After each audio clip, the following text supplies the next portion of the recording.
Hello, welcome back to another episode of K.O.R.L Radio. Here with yours truly, Kari Lindsay.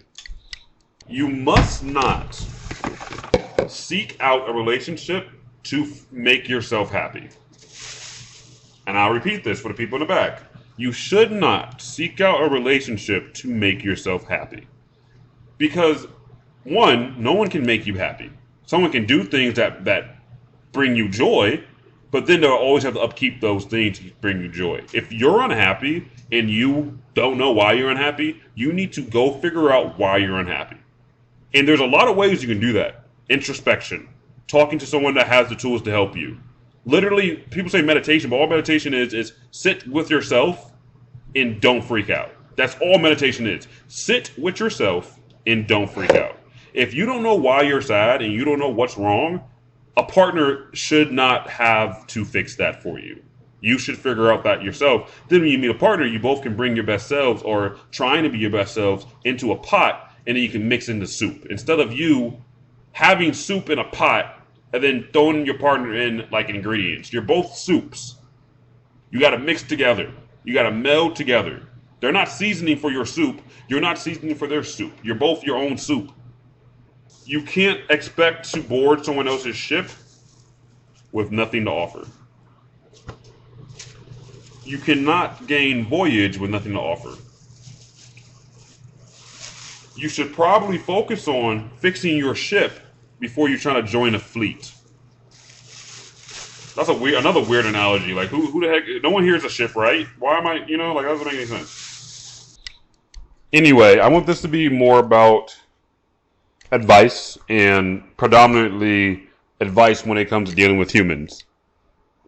And I say it like that because when people say relationship advice, people get all weird about it. But think about it. Everyone you have some type of relationship with. So I think this type of advice will help anyone, really. But I give advice to a lot of people that are in relationships, and I am not in a relationship. So you know how that'd be.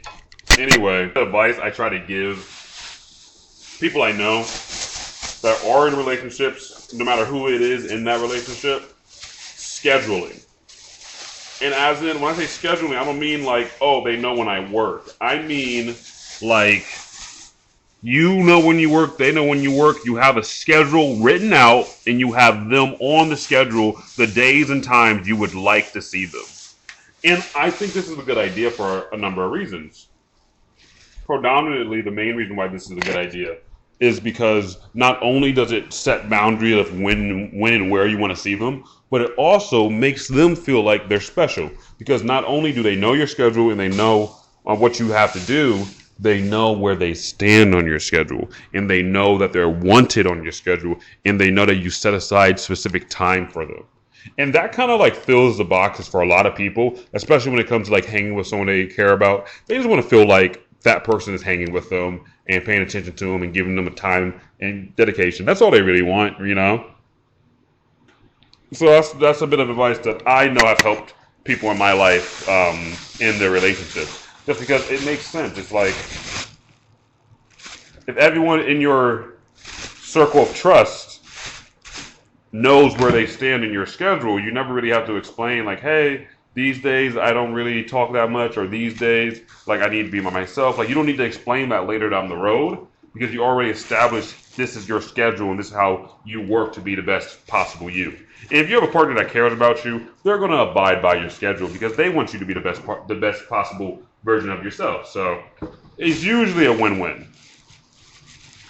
And I always say do this early on because what happens is people like each other so much that they forget that they need to do that. And then it's half a year in and you both are sick of each other. You don't know why you're sick of each other and you break up. But when in actuality, neither of you made any actual boundaries. So you guys ended up spending every waking moment with each other for 6 months.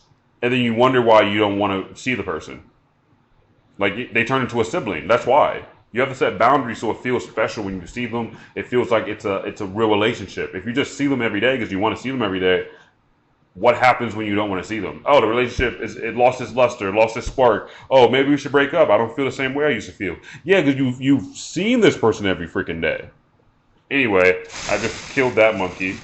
People in relationships to not see their partner as their partner, and they need to see their partner as their own separate human being that needs things based on that. So, like, a lot of times in relationships, the person might be mad at the other person for not knowing this or not doing this for them or not doing that or just not living up to their expectations. My whole thing about expectations is you shouldn't set them unless you know that person. Now, let me explain. If you know someone, then you can set expectations for them because you already know how they are. But if you don't know someone and you're setting expectations and then being disappointed when they do not meet those expectations that they didn't know about, you got to blame yourself, because not only did you do yourself a disservice, but you did them a disservice. Because essentially you're trying to set expectations based on what you want, but you're basing it on someone that isn't going to fill all your boxes. That's a human being. So you need to get to know them before you start setting expectations for them. And that's why I always tell people, try to be their friend first. Because if you don't understand someone, how are you going to expect anything from them? You're just always going to be disappointed because you're setting expectations that only you know about. But it's just as simple as, you like things this way. This person does not know you. You don't know this person. How do you know that this person has the capacity to do it the way that you like? You only know that by getting to know them. So don't set expectations until you get to know someone. Period. I've been a victim of that. I've done that. I've met someone and had an idea of what I wanted and not understood who that person was. And then when they didn't meet my expectation, I was like, it's them. But no, it was me. Because I made expectations without knowing that person first. It's a lose situation. You're not going to win that situation ever. It's not going to be, unless you meet your soulmate on a whim and they just happen to fill all your boxes exactly how you need it. But what more than likely will happen is you'll meet someone who's trying to fill your expectations. Thus, you're falling in love with someone who isn't there. That's not them. That's them trying to fulfill your expectations and not being them and being whoever you need them to be. Which all that does is increase resentment later on the road, because what happens is, to be 2 years into a relationship and this person stops and realizes, wait, I haven't done anything that I like to do because I've been trying to be this person for this other person. Oh wait, I hate this person because I'm no longer me. Boom, another issue. Don't do that. Do not do that. Set expectations after you get to know somebody. Don't do it before, or you will be in that situation most of the time, I will say. My point is, a lot of people are getting in relationships for a selfish reason, and I understand the selfish reason. And I'm not saying the selfish reason is a problem, but it is problematic to your overall goal. Because if your overall goal is to be happy, having someone else try to meet that goal is only going to make you resent them. Someone can give you the world, but if you don't think you deserve the world, it means nothing. Because what I see happen a lot, and I think I've mentioned this in another podcast, is it'll be an unhappy person who seeks out a happy person to help them feel happier. And then in the process, all they end up doing is destroying the happy person's happiness, because the happy person was happy by themselves. This person is not happy by themselves. Thus, they're looking for someone who can help them be happy by themselves. But no one can do that but you. So stop ruining happy people to fulfill your own selfish needs. Hot take, but that's how I feel. And a lot of people are selfish. So don't be like, oh, you're selfish. No, a lot of people are selfish. We're human beings, and we look out for number one. It's not a bad thing to be selfish. You need to be selfish sometimes. And some of us need to hear that. I needed to hear that. I've changed my whole life around for people. And just for me to still not be appreciated, just for me to still not be, you know what I'm saying? I moved across the country. I moved across the country. Quit a job, moved across the country.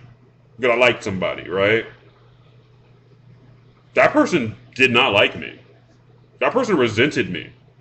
Even for that, they resented me. And that's one of the things that I try to mention. It's like, I don't just be talking out of thin air, you know? I've been through a lot of things that I can pull experiences from. And then I just say them because a lot of people, not only do they not speak about things that are problematic for them, but they don't understand that other people can definitely help them with that and are willing to help, just based on telling them about what happened to them. And it helps these people get that off their chest that, hey, this happened to me. This happened to me, and this is what I learned from it. Hopefully this can help you. So be more open. Be more willing to talk to people and learn about people and just ask questions. That's my biggest thing of why I can give advice to so many people. as I ask so many questions to people I meet, that I have such an understanding of the world around me that usually when someone brings something up to me, I've heard it before, or I've seen it before, or I've experienced it, and I can give at least a little bit of insight, a little bit of advice, but tell them how you did something helped you. And usually people are smart enough and they have critical thinking skills enough to understand, hey, that helped them. Maybe this might help me because the situation is similar. But don't do this to a crazy person, because a crazy person is just going to think that you're trying to belittle them. And I say crazy as in people that are unhealed to the point where they hate themselves and they don't love themselves and they can't hear advice. Because those people are a lost cause. Just let them be in their dumb little world where they don't want to take advice from anyone because they don't understand that people are trying to help them and they think everyone's talking down to them. Those people deserve to just wander, because they gotta learn the hard way not to be an asshole. Sorry, people like that irritate me. Like, you can't take advice because you literally are sitting here thinking that someone's trying to talk down to you. Like, is your pride so high that you don't understand that everyone has their own experience and everyone deserves to be able to say that, and everyone has something to say, to the point where you can't take someone explaining to you something that helped them? Grow up. And I'm not talking to anyone specific. I'm just saying, like, those people in general are so annoying to even speak to, because you can't say anything to them without them being like, oh, I know that. Oh, I did that. Oh, I already knew that. And it's like, just shut up and take the advice. Like, advice isn't for the person hearing it. Advice is for the person that learned this lesson to know that advice.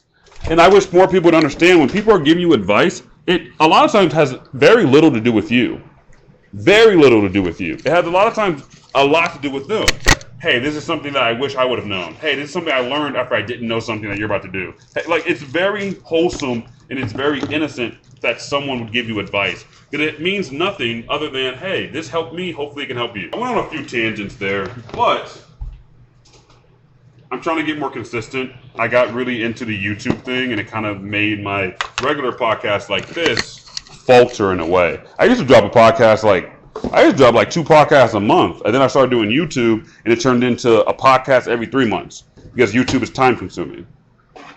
So I'm going to try to get back on my thing, but you guys keep trying to be your best self, and keep trying to help others be their best selves, and just keep being kind. That's all we need in the world right now, is people that are kind enough to show, not even empathy, just show that you give a fuck about something other than yourself. That's what the world needs right now. People that give a fuck about more than just themselves. People that give a fuck about more than just things about themselves. Selfishness needs to be eradicated in some forms. Some of us givers give too much, and we need to learn how to be selfish.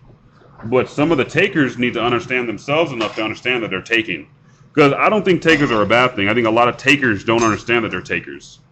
A lot of takers have a critical wound they haven't worked out, and they don't understand that, hey, what you're doing is not only taking your friend's energy, but it's also taking their brain cells. Chill out and figure it out on your own.